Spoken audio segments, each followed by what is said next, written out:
Imagine this. You find yourself in a crowded room, the air thick with 1,000 unheard voices, a million unseen tensions vibrating invisibly between every breath and glance. Everyone speaks, laughs, argues, yet you feel utterly alone, adrift in a sea of noise that both sustains and drains you.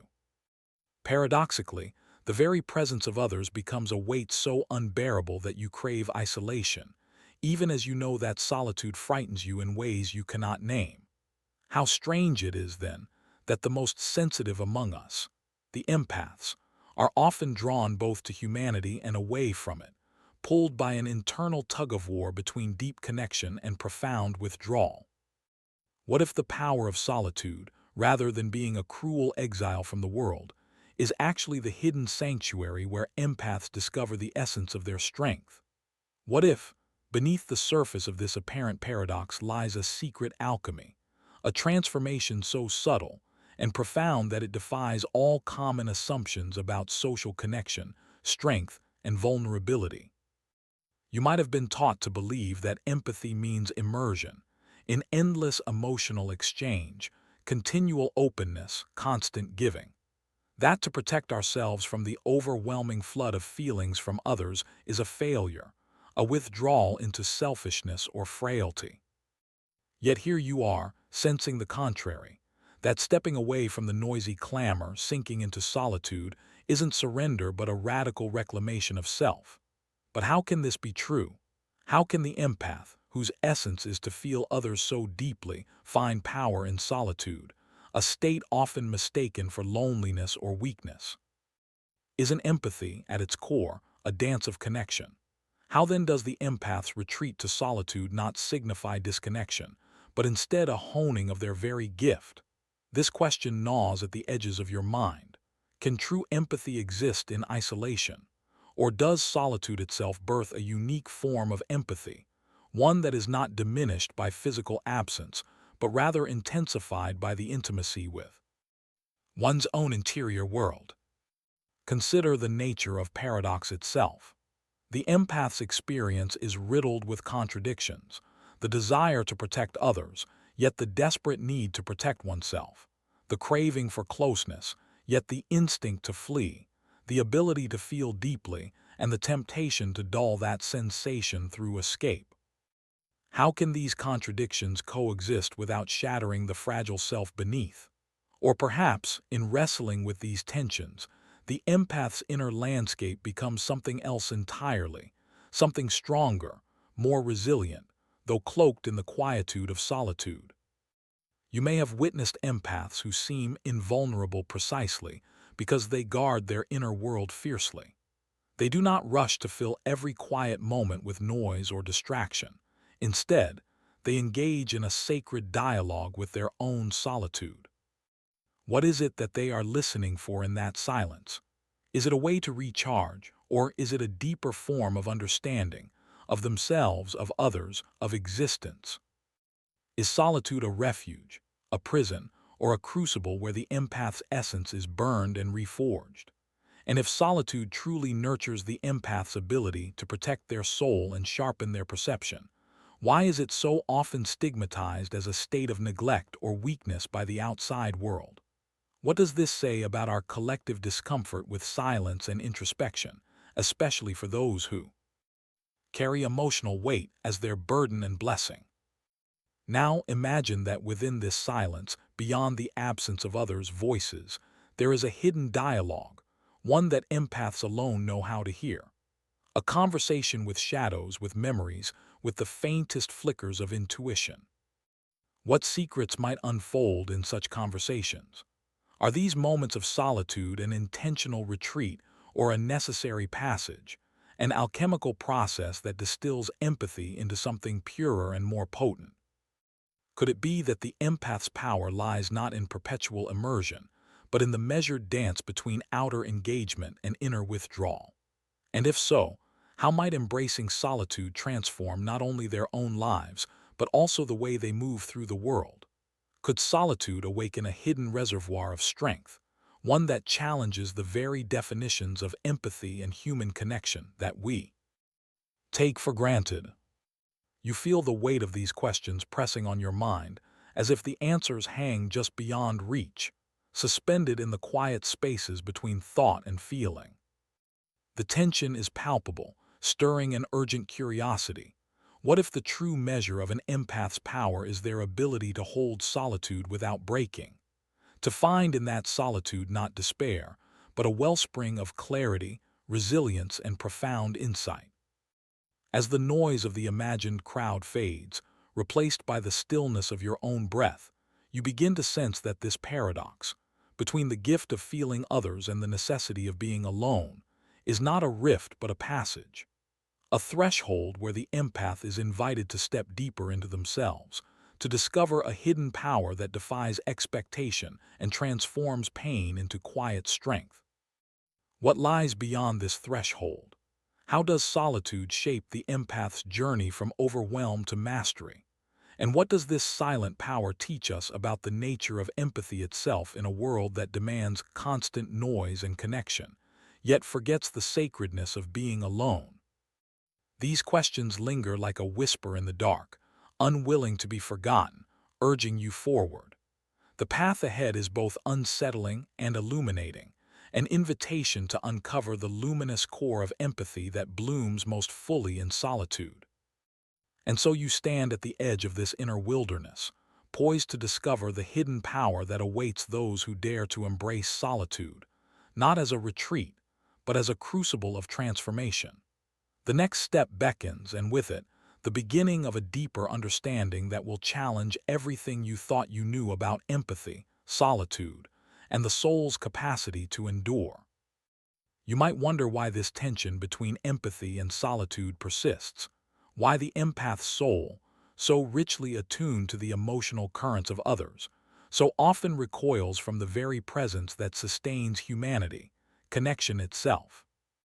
To grasp this paradox, you must peer beneath the surface of sensation, beyond the immediate overwhelm, to the psychological, philosophical, and societal roots irrigating this hidden fracture.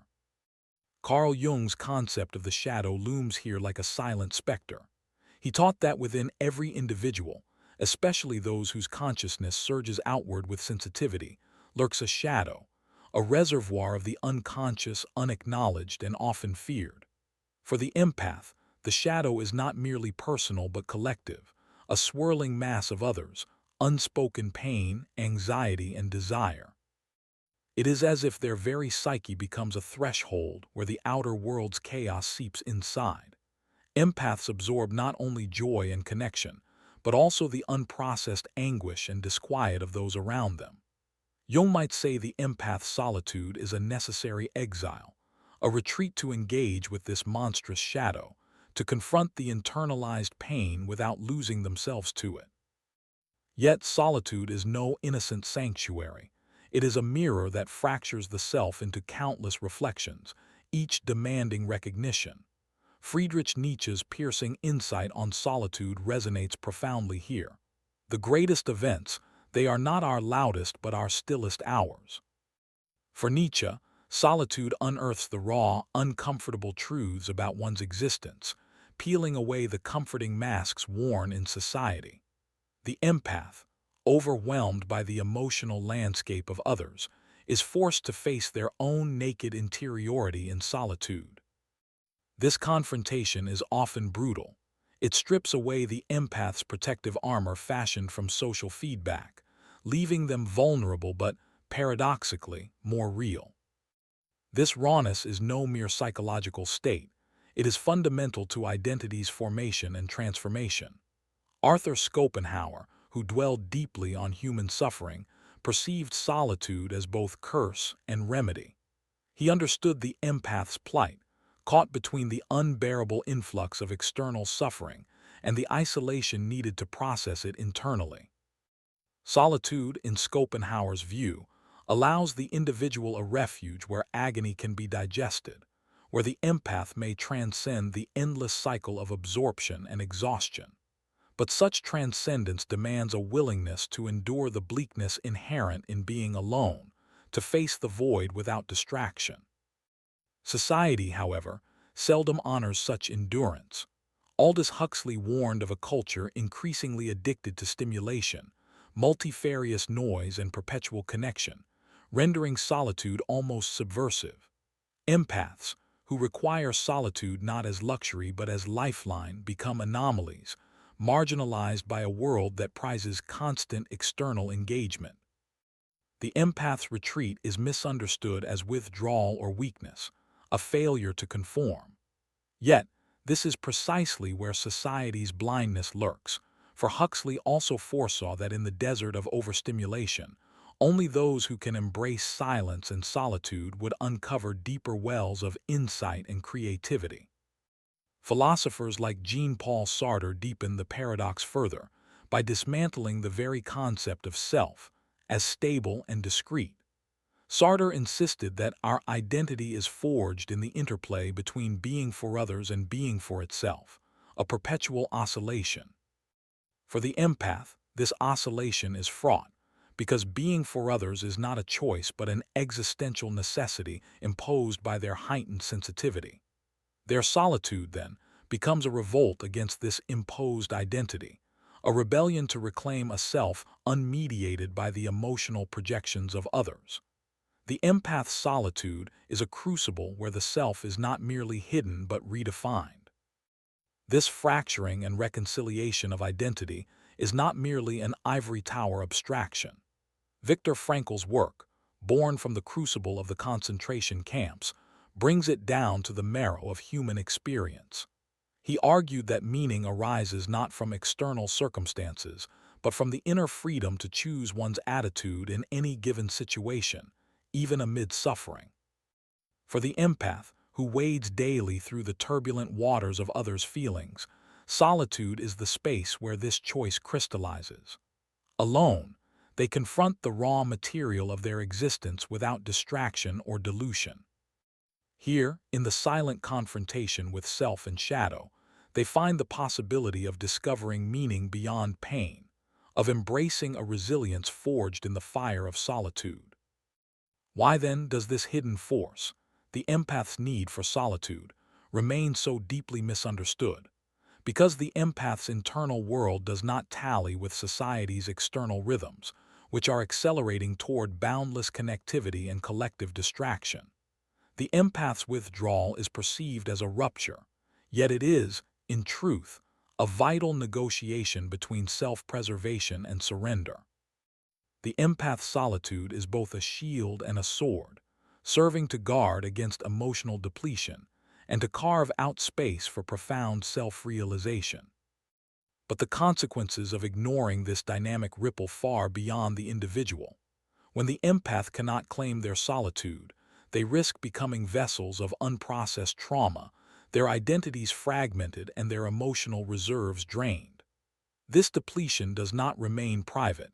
It seeps outward, unsettling relationships, clouding judgment, and perpetuating cycles of misunderstanding and burnout.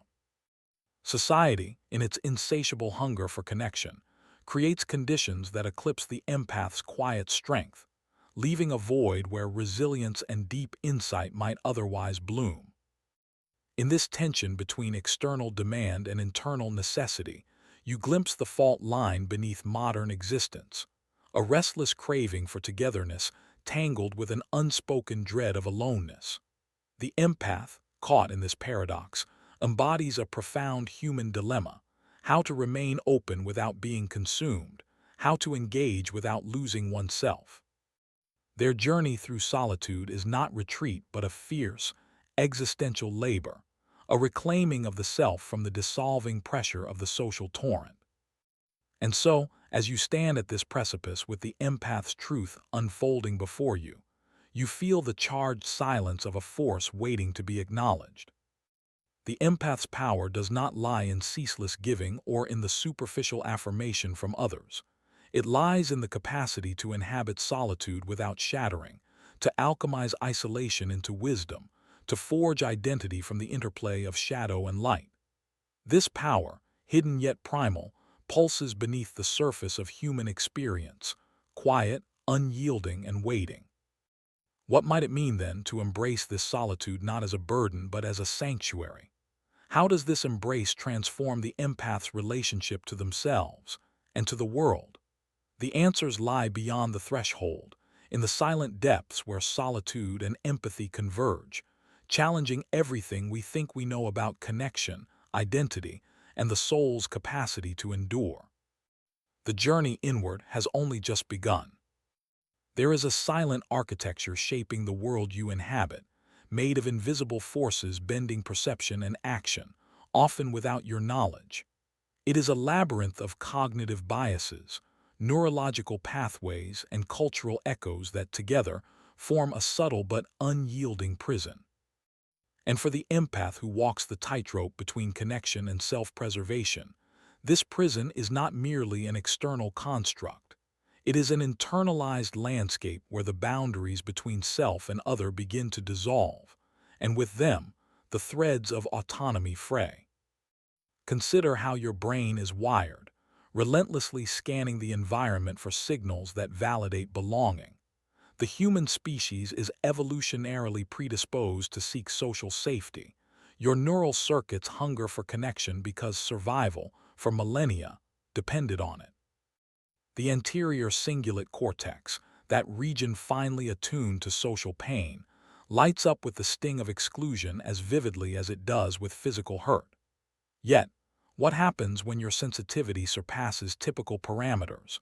When the empathy you feel is not just a bridge but a flood, drowning your own needs beneath a tidal wave of others' emotional states? This is the paradox gnawing at the empath's core. The very neurological machinery designed to promote survival through connection becomes a double-edged sword, a blaze that consumes its bearer from the inside out. Cognitive biases, those unseen filters shaping how you interpret reality, compound this fragility. The negativity bias, for instance, primes you to notice distress and suffering more acutely than joy or indifference. For an empath, this means a ceaseless attunement to pain, a gravitational pull toward anguish that erodes one's reservoir of emotional energy until it runs dangerously dry.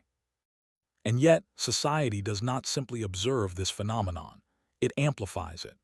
Cultural conditioning weaves a narrative that equates worth with availability, that reveres the self-sacrificing caregiver while neglecting the quiet agony beneath the mask. You learn, perhaps without conscious consent, that to retreat into solitude is a failure, a withdrawal from the communal dance of shared feeling. The constant barrage of social media, office banter, family expectations, and cultural mythologies reinforces a paradox. Solitude is at once desired for restoration and condemned as abandonment. This contradiction embeds itself in your psyche like a recursive loop, feeding itself with every act of social compliance. Confirmation bias nudges you to gather evidence that validates the belief that you must always give, always be open, or else face judgment or exclusion. You become caught in an unyielding feedback cycle where empathy, instead of being a gift, manifests as an obligation, a debt that can never truly be repaid. The silent toll is not merely emotional burnout. It is a kind of self-erasure, a fading of the borderlines that define where you end and the other begins. These invisible chains shape not only individual realities, but ripple outward into societal norms. Cultures steeped in collectivism valorize the dissolution of the individual self in favor of group harmony, while those rooted in rugged individualism paradoxically demand performative openness, as if connection can be scripted rather than lived. In both scenarios, the empath becomes a hinge point, squeezed between opposing forces, expected to mediate unrelenting currents of human need without fracturing. The urgency of this invisible trap cannot be overstated. Every moment that the empath remains bound by these neurological and cultural imperatives, the risk intensifies. The risk of losing not just oneself, but the potential for genuine connection altogether. Overexposure to emotional stimuli triggers the amygdala into a state of chronic vigilance, a neurological alarm system stuck on high alert, exhausting your capacity for discernment and empathy alike. Your nervous system becomes a battlefield, the ground shifting beneath you as you oscillate between empathy's gift and its curse. Is it any wonder, then, that the empath seeks refuge in solitude? The withdrawal is not a surrender but a desperate grasp for equilibrium. Yet even this sanctuary is fraught with tension, because solitude itself is shadowed by cultural stigma and internalized fear. Solitude is often mistaken for loneliness, a sickness rather than a salve, an exile rather than a homecoming. Thus, the empath's journey is perilous. To find in isolation not annihilation, but the faint pulse of selfhood still beating beneath layers of absorbed pain. But what if the pain of dissolution, the fading, the exhaustion, the relentless overwhelm, is not the final word? What if there is a path through this neurological, cognitive, and cultural labyrinth that transforms solitude from a fraught necessity into a radical act of reclaiming? This question haunts the empath's deepest passages, urging toward a revelation that will reshape not only personal identity but the very fabric of collective existence. The break from this unseen trap is not simply an escape. It is a profound redefinition of what it means to be in relation to others and, crucially, to oneself. Yet before that breakthrough can be unveiled, you must first feel the weight of the trap, the quiet erosion of boundaries, the relentless drain of unchecked empathy, the cultural script that equates withdrawal with weakness. Only when these forces are acknowledged in their full ferocity can the empath begin to see beyond their invisible chains. In this recognition lies the first shimmer of possibility, the whisper of a power that has long been waiting in the silence, untouched and untamed. And so the stage is set. The empath's solitude is not just an act of self-preservation but an arena for transformation. Here, in the stillness carved from noise and expectation, the promise of something new begins to stir. But to grasp it, you must first understand the unseen architecture that has shaped your suffering, the silent currents that have carried you to this moment of reckoning. Only then can you truly begin to navigate the hidden power of solitude, not as a retreat, but as a radical reclamation of self and soul. You have already glimpsed the weight of the empath's trap, the slow, imperceptible erosion of self under the torrent of others' emotions, the cultural scripts that cast solitude as failure, the relentless demands of a world that never pauses. But what if everything you believed about strength, connection, and resilience was about to be turned inside out? What if the very source of your exhaustion, the hyperconnection to others, was also your secret weapon, waiting patiently beneath layers of misinterpretation and shame? Imagine for a moment that solitude is not the absence of connection, but the most profound expression of it. Not a withdrawal from the world, but the creation of a new, uncharted relationship with yourself, from which every other relationship can be transformed. This is not just escapism or self-indulgence. It is a revolutionary reclamation of agency and power that has been obscured by centuries of misunderstanding. You are not broken for needing space.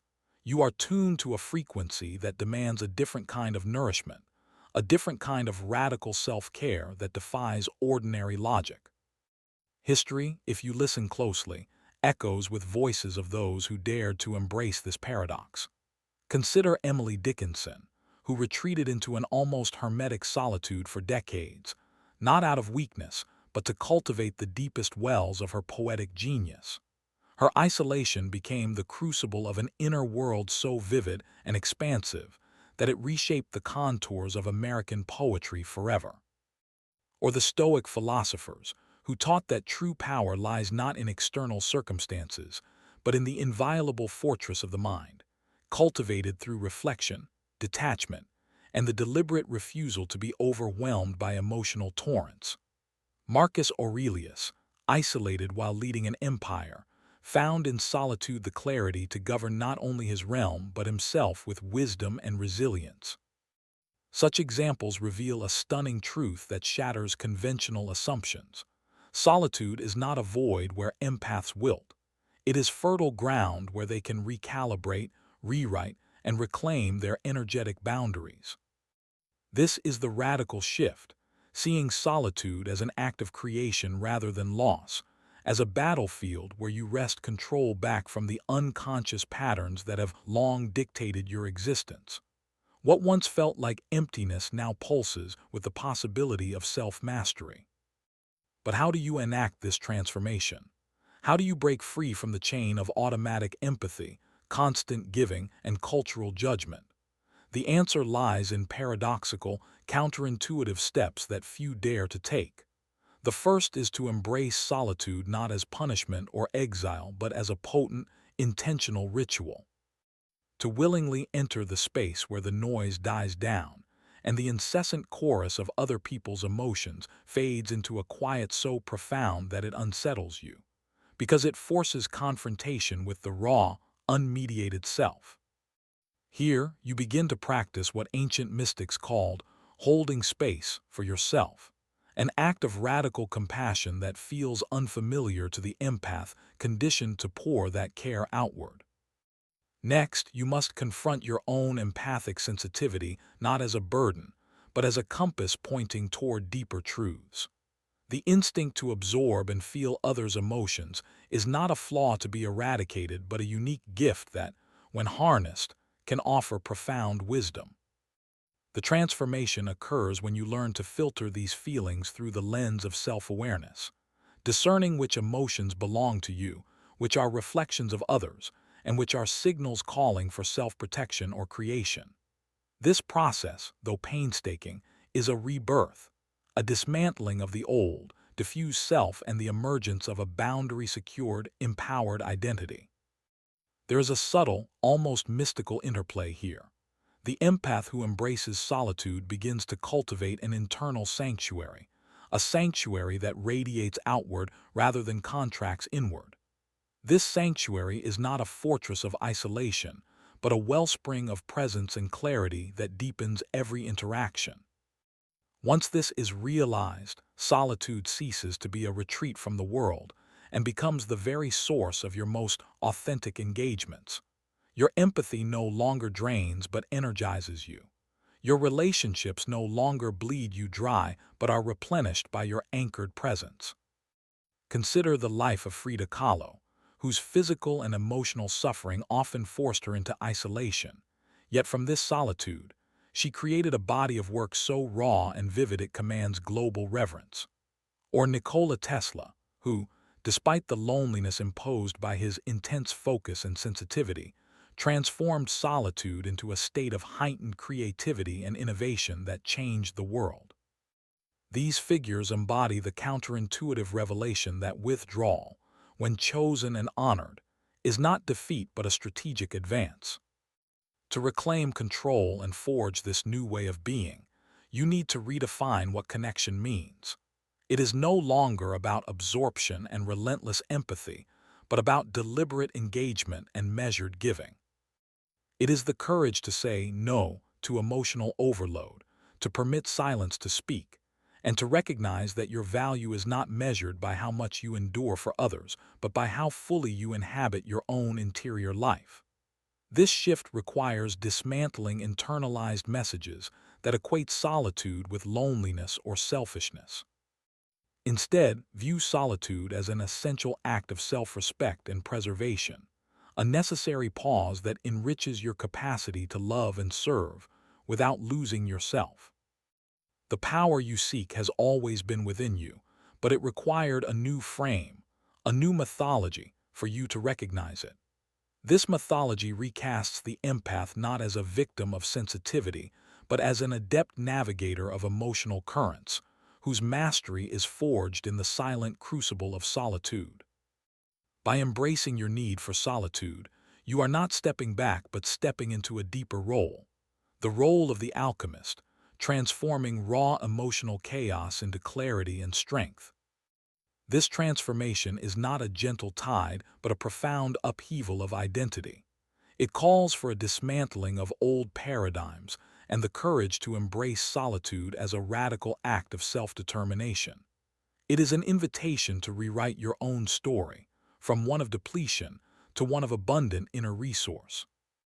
With every moment spent in intentional solitude, you sharpen your boundaries, refine your emotional discernment, and step closer to the powerful, autonomous presence that has always been waiting beneath the noise. You are not alone in this journey. The hidden power of empaths who embrace solitude is a thread woven through history's great innovators, artists, and sages. Their lives illuminate the path where isolation is a crucible, not a tomb, where solitude is not surrender but defiant resurgence. You stand now at the threshold, ready to claim not just the peace of silence but the fierce, transformative power it harbors.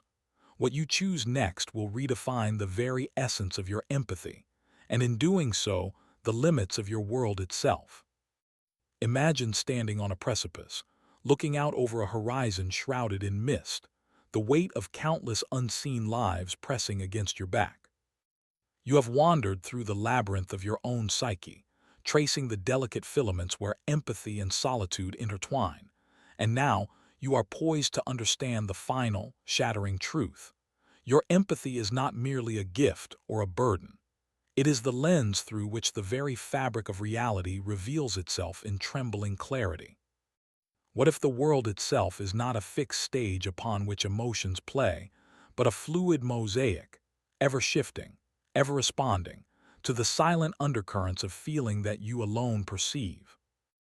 This is the revelation that awaits when you fully embrace solitude and acknowledge the power embedded within your empathic nature.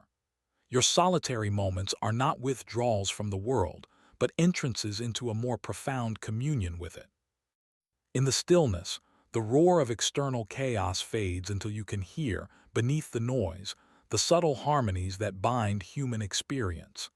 The unspoken pain, the buried hopes, the shifting tides of collective consciousness. You realize then that your sensitivity is a form of perception that transcends the visible, a way of sensing the pulses of life that others cannot, because they have not, or cannot, retreat from external distractions to listen. What if every outward interaction you have experienced was just a fragment of a larger symphony? Each moment of overwhelm, each wave of exhaustion from absorbing others' emotions, can be seen now as a necessary initiation ritual. To have felt the intensity of connection without the buffer of solitude was to glimpse a reality too immense, too raw for the unprepared soul. But solitude is that preparation, a sacred recalibration that transforms empathy from a torrent into a river, from chaos into a channel. Herein lies the paradox. Your deepest strength was forged in isolation, yet it has always been meant for connection. Not just any connection, but one refined by your deliberate choice to guard and nurture your inner world. Far from being a retreat into loneliness, solitude is your rebellion against the dilution of empathy that mass distraction and constant noise impose. It is the radical assertion that your inner ecosystem must be preserved if you are to serve as a clear mirror for the emotions and truths swirling around you. Now imagine the world differently, not as a place that depletes you, but as an extension of the very solitude you cherish, a living continuum where your empathic awareness shapes and shifts emotional landscapes like a skilled conductor. The boundaries between self and other begin to dissolve, not in a drowning flood of sensation, but as a deliberate blending of energies that emerges only when you are rooted in the sanctuary of solitude. You become an alchemist, transmuting the emotional dross of exhaustion and overwhelm into the gold of profound insight and connection. This redefinition of reality, where solitude and empathy are not opposing forces but co-creators, reshapes your past struggles into a narrative of initiation and power. The times you felt lost, drained, or misunderstood are not evidence of weakness, but markers of the crucible moment when your true power was gestating beneath the surface. Each overwhelming experience was an unrefined ore waiting for the furnace of solitude to purify it. Your journey is a testament to the profound spiritual alchemy possible when you honor your natural rhythms and needs. But what does this mean for your place in the world now? It means the hidden power of empaths is not found in ceasing their sensitivity or avoiding the world's emotional currents. It is found in mastering the dance between presence and withdrawal. The power arises from choosing solitude as a tool, not as punishment. It is in the deliberate and courageous act of stepping away to recharge, to see clearly, and then stepping back into the fray with a renewed, sovereign self. In this light, solitude becomes an act of resistance against a culture that demands constant interaction, a revolutionary reclaiming of your own emotional sovereignty. You are no longer a passive absorber of others' energies, but an active shaper of the emotional atmosphere, wielding your empathy with intention and clarity. The world, in turn, responds, not because you try to fix it, but because your presence in solitude sharpens your capacity to engage authentically, deeply, and compassionately. Let this final truth sink into your bones. The world needs your solitude as much as it needs your empathy. The silence you carve out is not a void, but a fertile ground where the seeds of transformation germinate. Each moment of quiet is a quiet rebellion against the relentless pace and brutality of constant external stimuli. Each withdrawal is a recentering that allows you to show up not as a fragmented receiver of pain, but as a whole, illuminated agent of healing and understanding. You stand now at the confluence of solitude and empathy, a place where your deepest wounds become your greatest gifts, where your sensitivity is not a chain but a key. Will you continue to resist the call of solitude out of fear, or will you embrace it as the crucible that reveals your hidden strength? Will you allow your empathy to be a source of depletion, or will you harness the quiet power of solitude to transform it into a wellspring of resilience and wisdom? Picture the final scene. You, alone but not lonely, bathed in the half-light of dawn, the world around you stirring but quiet enough to hear the rhythmic pulse of your own breath.